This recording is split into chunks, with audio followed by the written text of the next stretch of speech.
Today, Will Howard is visiting. Well, it's not going to be today, but it's been announced that he's going to visit Ohio State, whose plan for quarterback has been muddled since Kyle McCord left, which feels like it was a mutual decision on both parts.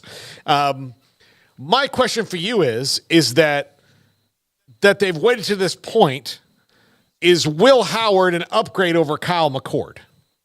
Yeah, I think he's an upgrade over Kyle McCord. I think he's played a lot more football than Kyle McCord has. I don't know about an actual full-on spent couple hours in the film room X's and O's type video breakdown. I'm sure that the quarterback gurus out there can tell you why I'm more close to being right or wrong or what have you, but based on the eye test and things of that nature and just watching over the past couple of years, yeah, I'd say Will Howard would be an upgrade over Kyle McCord. Now, I don't want to act like Will Howard's also all of these other big-name quarterbacks that are or have been out there and that he's like the next surefire, big-name type of a guy, but he is the biggest name that remains on the market now with Cam Ward deciding that he's going to go at least pursue the NFL unless he changes his mind over the next few days. So I think Will Howard is coming off of a year where it was a little bit disappointing, coming off the Big 12 title game and just the way K-State finished last season, despite the blowout loss to Alabama in the bowl game, that you had really high hopes and an optimism for K-State. But it was just pretty clear throughout the season that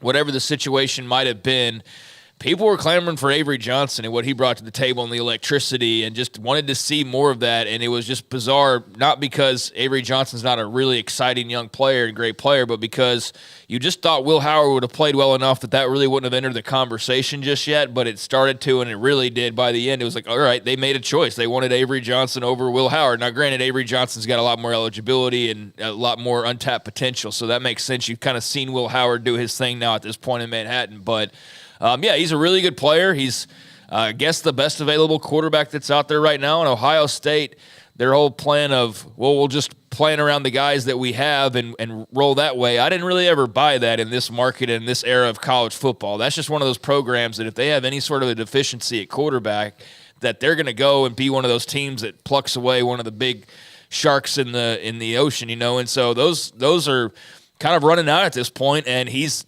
sort of the only one still swimming around. So, I mean, that's not necessarily a guy that, lights the world on fire, but I do think he's if anything, a little bit of an upgrade over Kyle McCord, and yet at the same time, not somebody that you just go gaga over if you're a Buckeyes fan of like, all right, there's the missing piece. Like, we've unlocked all of our potential for next year. There's some questions still about Will Howard, especially coming off of this year. So a little bit of a mixed bag reaction, I guess, is what I have, Paul. Yeah. On that possibility of like, I think it'd be a good move for them. I think that they need more in that quarterback room, but at the same time, I don't think it's like a guaranteed, like, all right, put them in the playoff.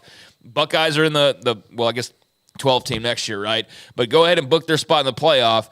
I don't know about that just yet. So, we'll see there. Hey, look, and the thing I think that makes this so bizarre is it's not like Kyle McCord was 8-4. I mean, He was 11-1. So that's where it comes in of like, all right, look, Kyle McCord's biggest sin at Ohio State was he didn't beat Michigan. And that's a huge sin. I get it for Ohio State fans. But again, you've got to, if the goal is to win a national championship, I mean, I like Will Howard, and I think that he brings probably more to the table than Kyle McCord does, but I don't think he's the kind of upgrade that I would have expected. And look, he might not even wind up there. We don't know where he's going to go. He might get up there and be like, I don't like it here, And I know that he is entertained, and I think he's visited USC, but USC, to that end, on Will Howard, has an interesting decision to make as well, because Miller Moss, and you try not to put too much into bowl games, but look, he threw 6 touchdown passes. So it looks like he's ready to at least have the opportunity to compete for the starting job. And the coaches that are there are, with Lincoln Riley and Cliff Kingsbury in the same room, you've got QB guru kind of all over the place. So sometimes maybe you just bet on yourself if you're USC and say, I think we can win with this guy. But I don't know if the market for QBs has maybe tilted to what fits USC either, because I wasn't sure that Will Howard, even though you're going to play for those QB gurus, if he was the kind of guy that USC necessarily wanted either. Yeah, I mean, I think Cam Ward deciding to go to the NFL really threw some teams for a loop. Like, what's Miami still planning on doing at this stage? Yeah. I mean, they're still quarterback hunting, right? I think, going back to Will Howard and Kyle McCord, I don't think you see much drop-off in the passing game if you look at the numbers from this past year, but where you would stand to benefit most would be from Will Howard's legs. Not that he's like a guy who's going to run for 100 yards or every week or anything, but he is a lot more of a threat as far as using his feet goes. And so that is where, if you're Ohio State and that's tempting to you, of like throwing a little bit of that into your offense, that would tilt Will Howard. But passing-wise, Kyle McCord had better numbers, including his touchdown-interception ratio, but Will Howard a lot more on the ground. So that's something that what does Ohio State want to do? What do they want to look like moving forward? What tweaks do they want to make, or what do they want to lean on offensively? What are they looking for from their next quarterback prospect? So I think that'll play into it as well, Will Howard's use of his legs. But not that it was, like I said, like having an Avery Johnson, who is very much like a dual threat dude. But with USC, that's a curious one. I mean, I got home in time from Christmas break to roll in and see that bowl game right as it had started, and was very impressed with Miller Moss. I'm very hesitant as well, though, to rely or lean too much on a bowl game performance, just because those can be so hit or miss and not really indicative of the real big picture.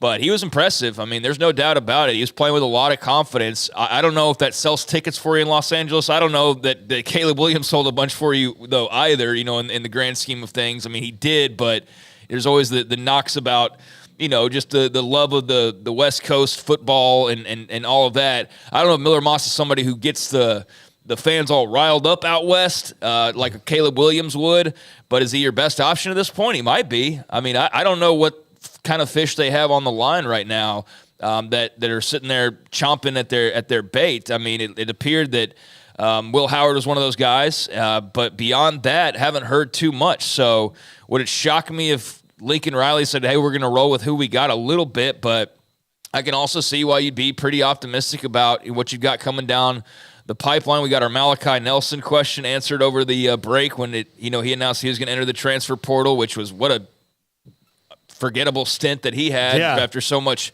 hype coming out of the high school ranks. So, that's a curious piece of the puzzle as well, as what does USC ultimately decide to do at quarterback. But that Miller Moss showing was pretty fun. It was one of the, I don't know, maybe I just didn't watch enough of the bowl games. I didn't watch every single one of them, but that was one of the more entertaining, games that I saw, and one of the more entertaining performances that I saw was Miller Moss's passing efforts. So, I'm very curious to see what Lincoln Riley decides to do there. But Will Howard's still out there dangling. I mean, there's options, and there's big name options. I mean, obviously, and throw Miami into that mix as well. He's been rumored with every single one of those schools. So, what eventually gives here with Will Howard and with these other schools that need a quarterback still? Yeah.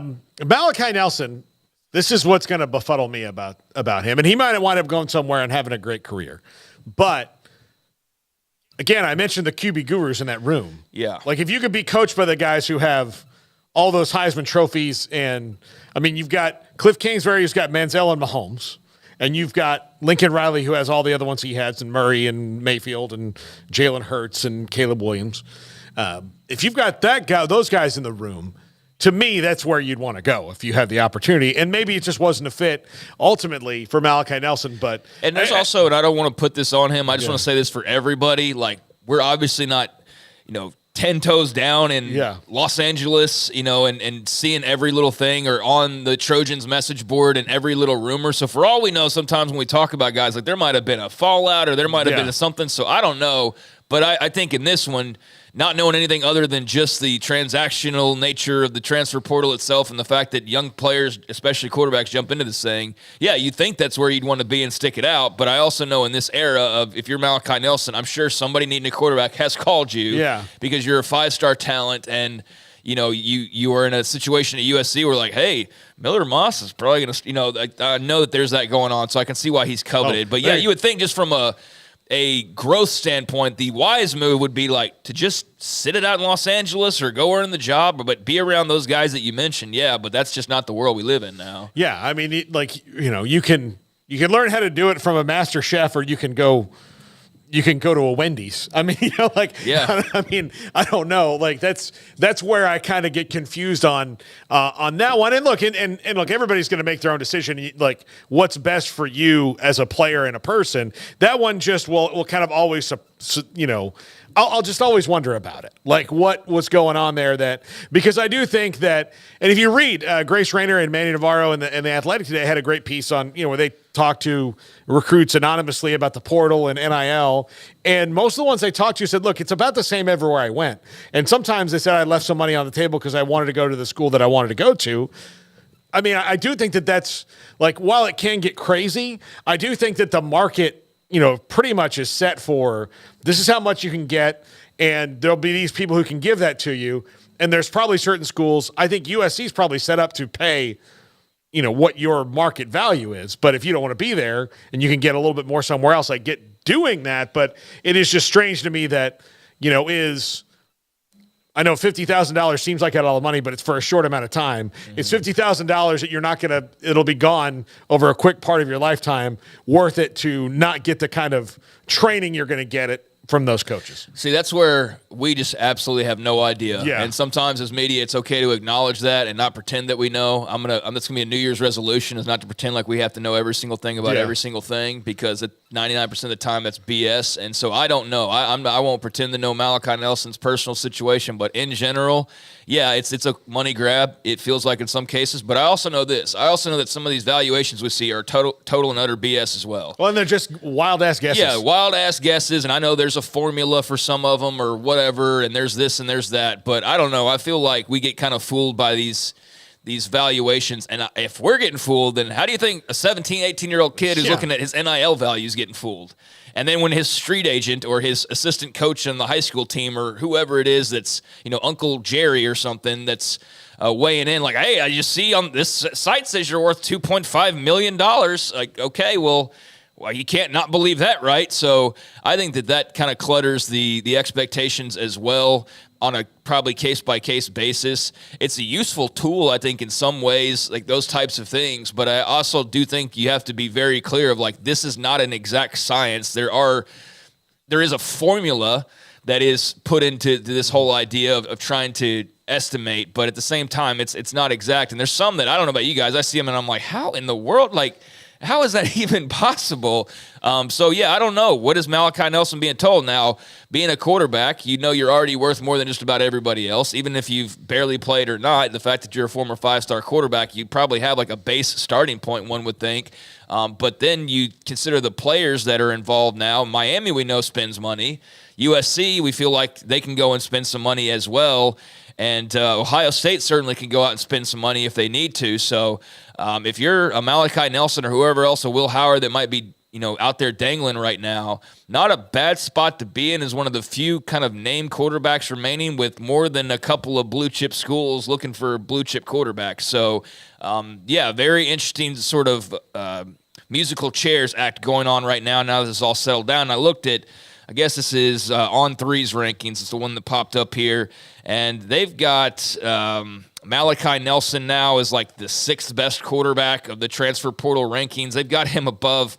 Now, I don't know how exactly this works, but they've got him listed above the likes of DJU and KJ Jefferson and Will Rogers and a bunch of other guys who played a lot of football. So, I don't know what that means in the grand scheme of things, but he's still very highly thought of. And the fact that we just haven't seen a lot of him was you knew something was going to probably have to give there. Like, he's either going to be USC's starting quarterback here pretty soon, or he's probably going to enter the transfer portal. So no surprise that he's there. And, yeah, just a question now of Ohio State, Miami, Will Howard. Like, how do all these remaining quarterback spots play out? That's going to be the fun part of, I guess, the remaining part of the transfer portal that we have here. Yeah, absolutely. I mean, there's